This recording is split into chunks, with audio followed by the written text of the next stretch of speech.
بسم اللہ الرحمن الرحیم. ناظرین السلام علیکم. آپ دیکھ رہے ہیں پروگرام نیوز لائن. میں ہوں یاسر احمد. ناظرین اب تک کی جو صورتحال ہے، خاص طور پہ اگر ہم آپریشن غضب للحق کے حوالے سے بات کر لیں تو اس میں جو بلا اشتعال فائرنگ ہے افغان رجیم کی جانب سے، ان کے کارندوں کی جانب سے، اور پسپائی کا جو سلسلہ ہے وہ برقرار ہے، اور اس کے جواب میں پاکستان کی جانب سے زبردست منہ توڑ جواب دیا جا رہا ہے.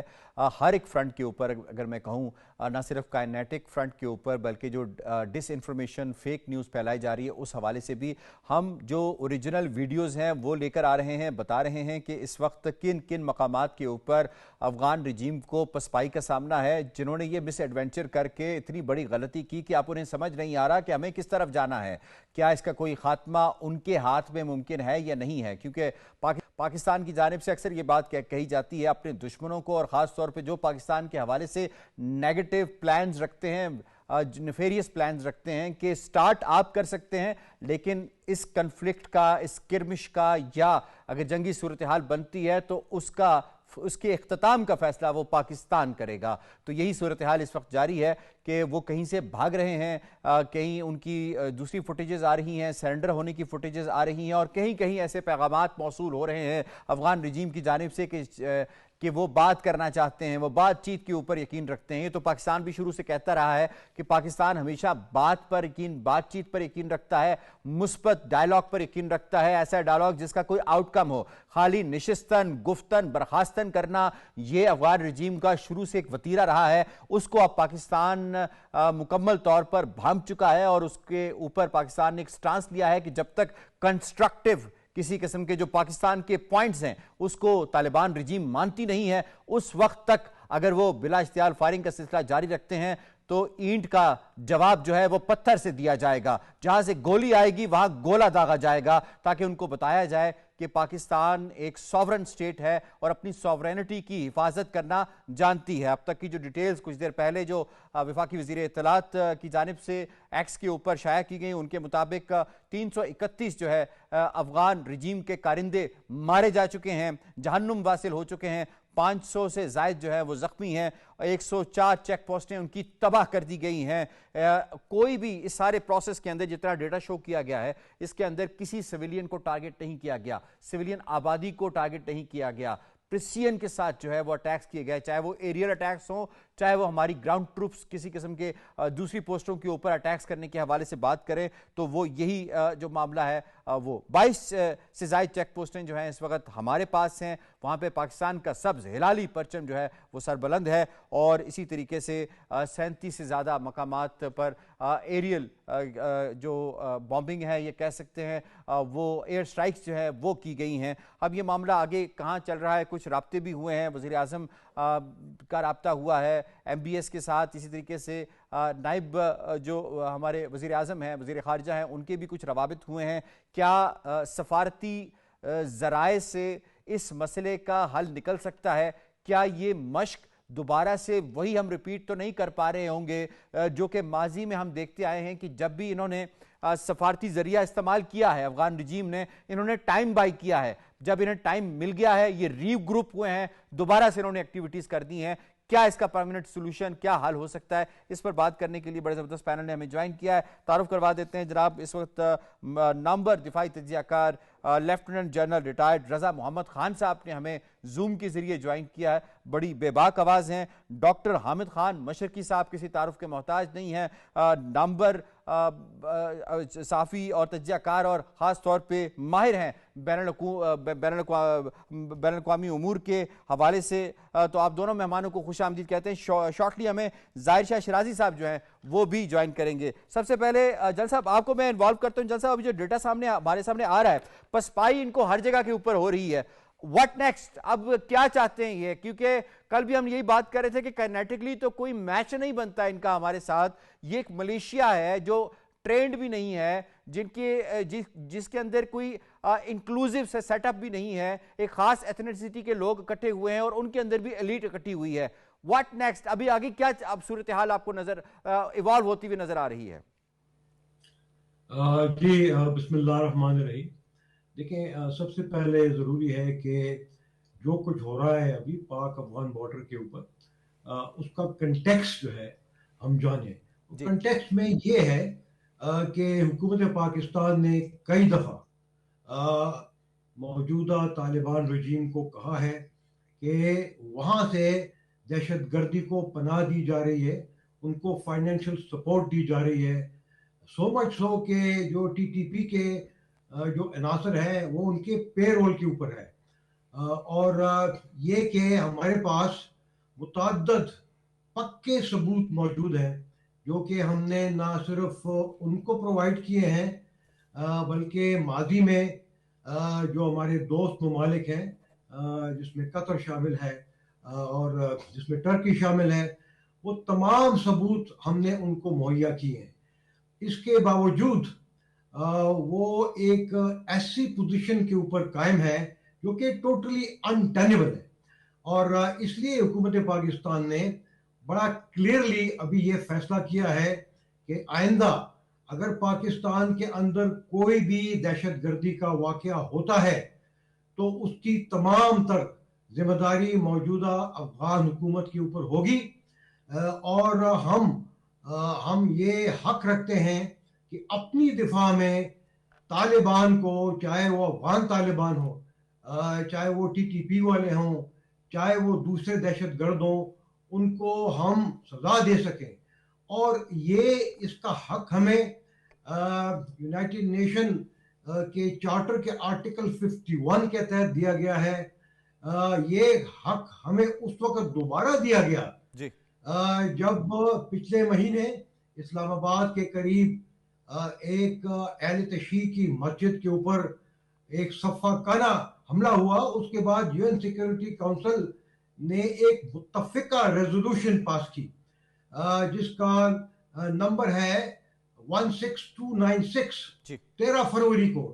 جس کے کچھ بہت ضروری حصے میں بولنا چاہوں گا آپ کے سامنے۔ جی پلیز۔ انہوں نے بڑا کلیئرلی کہا ہے کہ یہ ضروری ہے، میں کوٹ کر رہا ہوں، کہ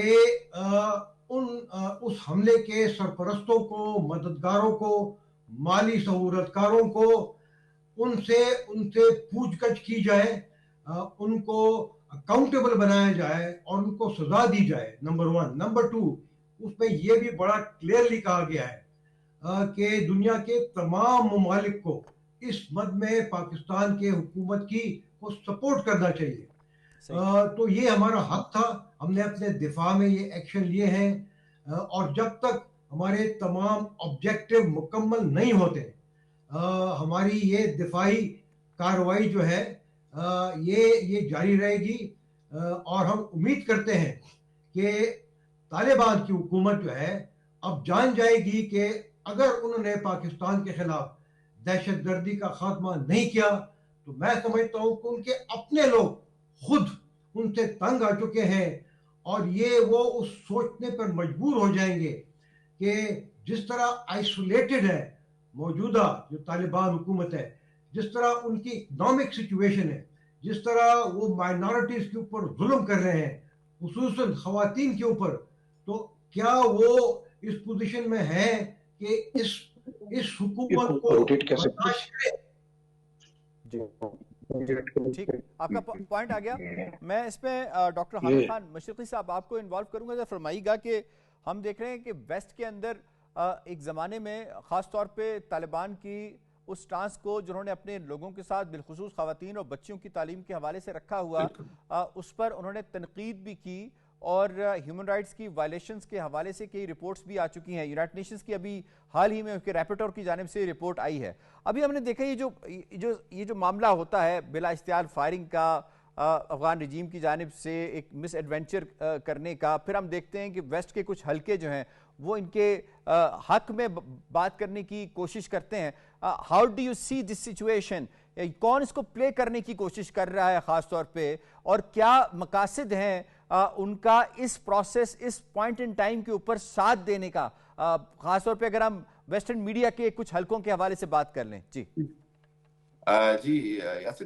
دیکھیے ہم یہ بات سمجھتے ہیں، اور ہمیں میرا خیال ہے بڑی بات یہ کلیئر ہے کہ ویسٹرن میڈیا بھی اور ویسٹرن جو پالیٹکس ہے میں سمجھتا ہوں وہ کئی جگہ پہ منافقانہ اور ہپوکریٹک ہوتی آئی ہے. اس کی سب سے بڑی مثال یوکرائن رشیا کی جنگ اور غزہ میں ہونے والی ظلم اور بربریت ہے کہ ایک ہی جیسی دو چیزوں میں ان کا جو سٹینڈرڈ ہے, کہیں وہ اسرائیل کے خلاف مذمت تک نہیں کرتے اور یوکرائن میں رشیا کے خلاف کس انداز میں پابندیاں اور وہ سب کچھ کیا گیا. اسی حوالے سے دیکھا جائے تو میں بڑا کلیئر اس بات کو سمجھتا ہوں کہ پاکستان نے ہمیشہ سے کوشش کی ہے کہ دنیا کو جو فیکچوئل گراؤنڈز ہے اس کے اوپر بات کی جائے. پاکستان نے تو ہمیشہ کوشش کی ہے کہ بات جو ہے وہ جنگ تک نہ پہنچے, اور یہ اگر ویسٹرن میڈیا اس کے اندر کسی بھی طرح کا کوئی ایسا رول پلے کرتا ہے جس میں وہ طالبان کو یا ان کو کوئی مظلوم ثابت کرنا چاہے, تو میرا خیال ہے کہ ان کو کسی بھی صورت اس کی کامیابی نہیں ہو سکتی, نہ ہی ویسٹرن پبلک اس کو بائے کرے گی, جہاں پر وہ جانتے ہیں کہ طالبان نے کس طرح کے غیر انسانی غیر شرعی قوانین بنائے ہیں. بی بی سی کی رپورٹ کا آپ نے حوالہ دیا, بالکل وہ آنکھیں کھولنے کے لیے کافی ہے. اب ہم بات کرتے ہیں جو ابھی جنرل صاحب بات کر رہے ہیں, میں بڑا اس کو کلیئرٹی کے ساتھ یہ سمجھتا ہوں کہ اب وقت آ گیا ہے کہ پاکستان نے جو یہ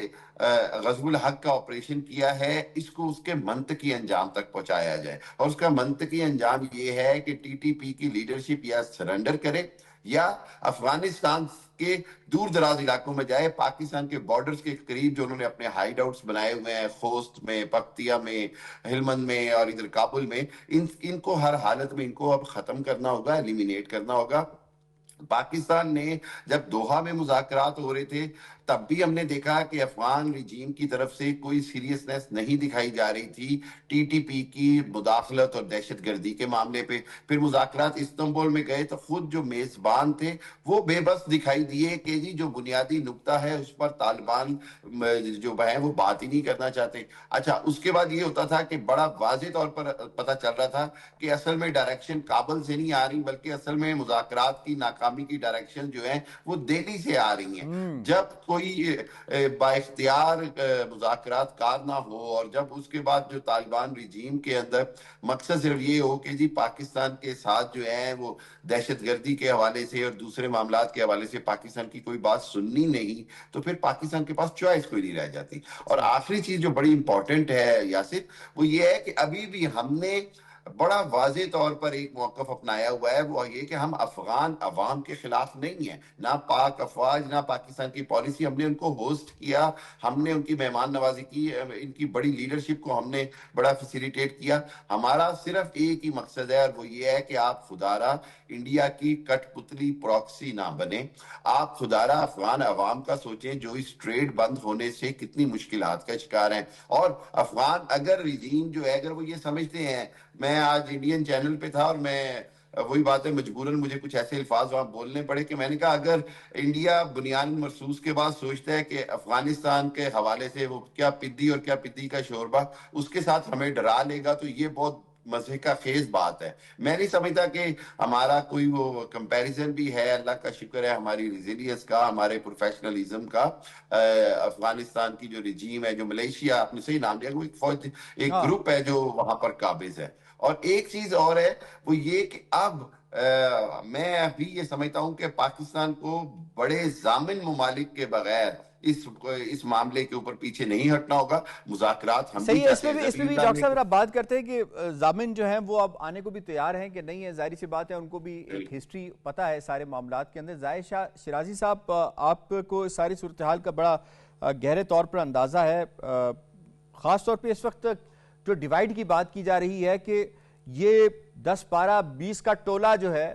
وہ افغانستان کے اوپر براجمان ہے, اس پر قابض ہے, جبکہ جو افغان عوام ہے اس کا ان سے کوئی لینا دینا نہیں ہے, نہ ان کا ان سے کوئی لینا دینا ہے نہ ان کا ان سے کوئی لینا دینا ہے. کیونکہ اگر ہوتا تو وہ عوام کے بارے میں سوچتے, 4-5 سالوں میں کچھ انہوں نے ایسی بہتری کے اقدامات کرتے. تو how do you see divide کتنی گہری ہو گئی ہے بالخصوص ان جھڑپوں کے بعد سے کہ کوئی ایک شخص اگر دیکھا جائے کسی اور ایتھنیسٹی کا, چاہے وہ تاجک ہو, ازبک ہو یا ہزارہ ہو یا جسے جو ہے ناردرن الائنس کہا جاتا ہے, ان کی طرف سے کوئی ایک ان کی سپورٹ پہ نہیں آیا, سب نے پاکستان کی سپورٹ کی کہ پاکستان نے جو کیا وہ ٹھیک کیا. کس حد تک ڈیوائیڈڈ ہے اور کس حد تک ان کے پاس کوئی مینڈیٹ نہیں ہے کہ کوئی بھی ایکٹیویٹی کرتے ہیں اس کے پیچھے کسی کا افغانی عوام ان کے ساتھ نہیں ہے؟ جی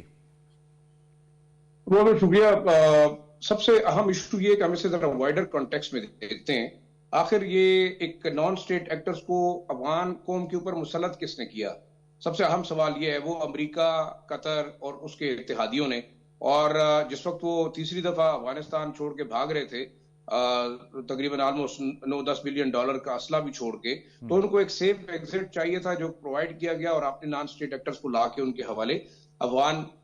قوم کی جو ہے نا وہ اس کا فیوچر ان کے حوالے کر دیا. دیکھیں ڈیوائڈ تو اتنی زیادہ ہے کہ آپس میں بھی آپ دیکھیں کتنے پاکستان کے جو تقریباً پچھلے 36 گھنٹے سے جو کاروائی جاری ہے اس میں آپ نے اپنے طالبان گروپس کو دیکھا، ان کی جانب سے بھی کوئی ایسا خاص ہمیں اسٹیٹمنٹ نظر نہیں آیا، چاہے وہ ملا یعقوب تھے یا سراج الدین حقانی تھے یا باقی جو ایسے دوسرے گروپس شامل ہیں اس وقت ملا ہیبت اللہ اخنزادہ کے اس نان اسٹیٹ ایکٹر والی رجیم کے اندر. تو ایک بات تو یہ واضح ہوگی. دوسری آپ دیکھیں این آر ایف ہے یا وہ احمد مسعود ہے یا جو دوسرے پولیٹیکل الائنس ہے افغانستان کی، وہ بھی ان سے نالا نظر آتے ہیں. اس کی وجہ یہ ہے کہ ایک اتنے گروپ جو ہے وہ، بلکہ ایک اتنے گروپ بھی نہیں، ایک قندھار کے جو طالبان ہیں وہ اس وقت تمام کو انہوں نے ایک لحاظ سے ہوا ہے. جی جی ظاہر صاحب آپ کی آواز نہیں آ رہی صحیح. جی آپ سے ہم دوبارہ رابطہ کر لیتے ہیں. جی جلد صاحب شیعہ کمیونٹی ہے لیکن جو سب سے زیادہ اہم چیز ہے کہ جی جی اب بات جاری رکھیے گا. جی جی اگر آپ سن پا رہے ہیں ابھی میری آواز ٹھیک ہے؟ آپ ٹھیک ہے، آپ بات کمپلیٹ کیجئے گا اپنی. تو میں جو بات کر رہا تھا وہ یہ ہے کہ اس وقت ان کے بیک کے اوپر امریکہ اور اس کے اتحادی موجود ہیں جو بلینز آف ڈالرز بھیج رہے ہیں. تو ایک سوال پاکستان کو بھی اٹھانا چاہیے کہ پاکستان ایک فرنٹ لائن سٹیٹ تھا دہشت گردی کے خلاف جنگ میں، تو آج امریکہ اور ان لوگوں کو لانے والے وہ پاکستان کے ساتھ کیوں نہیں کھڑے؟ یہ میرے خیال میں بڑا کلیئرلی بتانا چاہیے. نہیں تو کل ٹرمپ کا بیان، اچھا شرائی صاحب آپ نے جو بات کی ہے میں چلے اسی طرف لے کے آتا ہوں. کل جو ٹرمپ کا بیان سامنے آیا ہے اس نے ایک مرتبہ پھر فیلڈ مارشل کی تعریف کی ہے، پرائم منسٹر شہباز شریف کی تعریف کی ہے، اور اس سے جس کانٹیکسٹ میں سوال پوچھا گیا تھا وہ ایک بڑا نیگیٹو کانٹیکسٹ کریٹ کرنے کی، ایک نیریٹو بلڈ کرنے کی کوشش کی گئی تھی پاکستان کے خلاف. جبکہ اس نے جو جواب دیا پریزیڈنٹ ٹرمپ نے، انہوں نے کہا کہ پاکستان کا جو پرائم منسٹر، پاکستان کی جو لیڈرشپ ہے ان کو بڑی قدر کی نگاہ سے دیکھتے ہیں. اگر اس کا مفہوم ہم نکالنا چاہیں تو یہی نکلتا ہے. تو اس ساری صورتحال میں تو ہمیں چیزیں کلیئر نظر آتی ہیں کہ وہ بھی عاجز ہیں ان کی دہشت گردی سے، وہ بھی عاجز ہیں ان کے آئے روز کے تھریٹ سے، پڑوسی تو ہیں ہی ہیں. جی لیکن دیکھیں وہ کوئی کمزور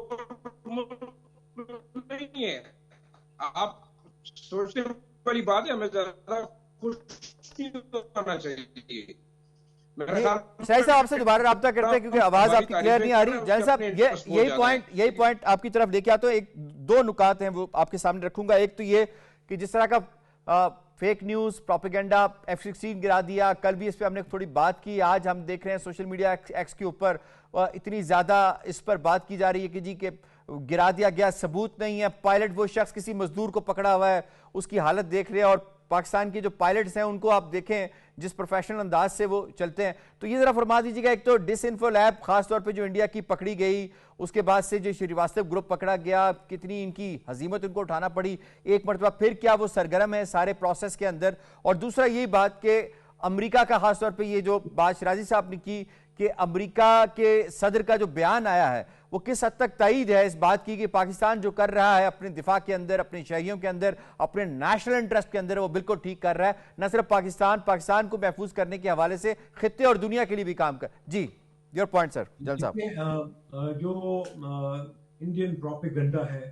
وہ پہلے بھی تھا، ابھی بھی اس میں بڑا کلیئرلی اور واضح طور پہ ہمیں نظر آیا. ہندوستان صرف دنیا کا واحد ملک ہے جس نے پاکستان کے جوابی کارروائی کے اوپر اعتراض کیا ہے، کھل کر اعتراض کیا ہے. اور ہمیں معلوم ہے کہ افغانستان انڈیا کا مکمل طور پر ان کا ایک پراکسی بن چکا ہے، اور وہاں پہ جتنے بھی دہشت گرد گروپ ہیں UN سیکورٹی کونسل کے مطابق کم از کم 2 درجن وہاں پہ دہشت گرد موجود ہیں. انڈیا ان کو فائنینس کر رہا ہے، ان کی ذہن سازی میں بھی مددگار وہ ہو رہا ہے. تو ان کو سمجھنا چاہیے کہ وہ انڈیا کیا رول ادا کر رہا ہے، اور اگر وہ انڈیا کے اس پالیسی کو سپورٹ کرتے ہیں تو ظاہر بات ہے ان کی اپنی حکومت، طالبان کی حکومت جو ہے، میں سمجھتا ہوں کہ وہ خطرے میں ہوگی، اور وہ خطرہ خود افغانستان کے عوام کی طرف سے ہوگا، جو کہ وہاں پہ شاید ایک رجیم چینج اگر آتی ہے تو وہ بہت خوش ہوں گے۔ دوسری بات دیکھیں، ابھی صورتحال وہاں پہ یہ ہے کہ جو افغان امیر کا فتویٰ تھا 3-4 مہینے پہلے جو انہوں نے دیا تھا کہ اگر کوئی افغانستان سے باہر حملے کرتا ہے تو وہ جہاد نہیں ہے، جس کو بعد میں 1 مہینے پہلے کوئی 36 ایسے مکاتب فکر تھے اسلامی اور جہادی، جنہوں نے مل کر یہ دوبارہ اس فتوے کو انہوں نے کہا ہے کہ اس کو ری انفورس کرنے کی ضرورت ہے۔ یہاں تک کہ انہوں نے کہا تھا اگر کوئی افغان یا دوسرے افغانستان کے رہنے والے اگر باہر جا کے حملے کرتے ہیں اور وہ اگر مارے جاتے ہیں تو ان کا نماز جنازہ نہیں ہوگا، لیکن وہ اپنے ہی امیر کے جو ہے وہ حکم عدولی کر رہے ہیں، تو وہاں پہ ایک ٹوٹل کنفیوژن ہے، وہاں پہ کوئی چین آف کمانڈ نہیں ہے۔ تو یہ میں سمجھتا ہوں کہ یہ ریجنل اسٹیبلٹی کے لیے یہ بڑی سیریس بات ہے، اور D G I S P R نے بڑا سیریسلی کہا ہے کہ یہ ریجنل تھریٹ ہے ابھی، اور ریجنل لیول کے اوپر، گلوبل لیول کے اوپر یہ میرے خیال میں اس کو فیس کرنا ہوگا، اور ہر طرح سے اس کو فیس کرنا ہوگا، چاہے یہ ویسٹ میں وہ ممالک ہوں جن کو وہ ایڈ دے رہا ہے، یا چاہے دوسرے ممالک ایسے ہوں جن کا ڈائریکٹ انفلوئنس ہے، لائک ترکی ہو گیا، قطر ہو گیا، یو اے ای ہو گیا، تو وہ لوگ انوالوڈ ہیں افغانستان کی ترقی میں، تو یہ ان کا فرض بنتا ہے کہ ڈائریکٹلی جو ہے ان سے پوچھ گچھ کریں اور ان کو بتائیں کہ وہاں پہ جو دہشت گرد ہیں جو پاکستانی اوریجن کے ہیں وہ پاکستان کے یا تو حوالے کریں، ان کو ڈس آرم کریں، ان کو جیلوں میں ڈالیں، اور ورنہ یہ پاکستان کا حق بنتا ہے کہ ہم ان کو کیفر کردار تک پہنچائیں، اور اگر جب تک ایسا ہوتا نہیں ہے تو میں سمجھتا ہوں کہ افغانستان ڈی سٹیبلائز رہے گا، جو کہ خود افغانستان اور اس کے عوام کے لیے بہت بڑی تشویش کا باعث ہونا چاہیے۔ ٹھیک ہو گیا۔ میں حامد خان صاحب آپ کو انوالو کروں گے، فرمائیے گا کہ یہ جو بات پہلے آپ سے ہوئی، جن صاحب سے ہوئی، شرائی صاحب سے ہوئی، تو یہ سمجھ یہی آ رہی ہے کہ اب فیصلہ ریاست کر چکی ہوئی ہے، جس طرح کے بیانات سامنے آ رہے ہیں ہمارے آفیشلز کی جانب سے کہ اب یہ فائٹ ٹاک نہیں ہوگی، اب اگر فائٹ کرنی ہے تو کھل کر آئیں، ہم اب اس کا جواب دیں گے، جو دے بھی رہے ہیں وہ سب کے سامنے بھی ہے اور وہ خود مان بھی رہے ہیں اس چیز کو۔ اور یہ فرمائیے گا کہ اس کو اب منطقی انجام تک پہنچایا جانا کتنا ضروری ہے کہ اسے اب ہم ہاف کوک نہ چھوڑ دیں، تاکہ اس کے جو میکسیمم ریزلٹس ہیں ون فار آل وہ ہم حاصل کریں۔ جی ڈیفینیٹلی یاسر صاحب، دیکھیے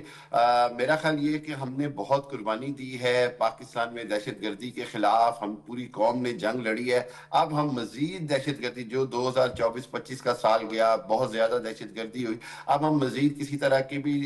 ٹی ٹی پی کی یا فتنہ الخوارج اور فتنہ الہندوستان کی دہشت گردی کے متحمل بھی نہیں ہو سکتے، اور نہ ہی ہم برداشت کریں گے۔ اور اس کا واحد طریقہ یہ ہے کہ اس کو منطقی انجام تک پہنچایا جائے، جس کے اندر جو ٹی ٹی پی کی جو لیڈرشپ ہے، ٹی ٹی پی کی آرگنائزیشن جو ہے، اس کا مکمل ایلیمینیشن بڑا ضروری ہے۔ اور ایک چیز اور میں آپ کو بتاتا چلوں کہ آپ دیکھیں کہ ایسے لگ رہا ہے جیسے جو افغانستان کی جو میڈیا وار ہے وہ انڈیا لڑ رہا ہے، اور جس طرح ابھی آپ نے سری واستو گروپ کا حوالہ دیا، ای یو ڈس انفو لیب کی رپورٹ کا حوالہ دیا، بالکل وہ کبھی بھی بند نہیں ہوا، بلکہ ان کو کی جو ڈس انفارمیشن فیک نیوز کی فیکٹری ہے وہ اسی طرح چلتی جا رہی ہے، اور اب وہ کبھی دیکھیں بنیادی طور پر یہ اس سے میرا خیال ہے افغان عوام کے لیے اور جو تمام گروپس ہیں ان کے لیے یہ ایک آئی اوپنر ہے کہ کس طرح انڈیا اسرائیل مل کر ایک شخصیت کے نام کے ساتھ اور ایک اس چند لوگوں کے گروپ کو بچانے کے لیے پورے افغانستان کو ایک بار پھر آگ میں جھونک رہے ہیں۔ یہی وہ بات ہے جو شمالی اتحاد جیسا گروپ کہہ رہا ہے، اور یہی وہ بات ہے جو دوسرے گروپ کہہ رہے ہیں کہ جی ان کی وجہ سے پوری افغان قوم سفر کر رہی ہے، اور ان کے جو غیر منصفانہ قوانین، اس کے بعد ان کا جو قبضہ ہے، جس انداز میں انہوں نے بلینز آف ڈالرز لیے ہیں امریکہ سے اور اس سے اپنی حکومت کو چلانے کے لیے، وہ سارے معاملات جو ہیں اس میں عوام کو کوئی فائدہ نہیں، پبلک کو کوئی فائدہ نہیں۔ Basically they are warlords۔ They are warlords and the public is suffering.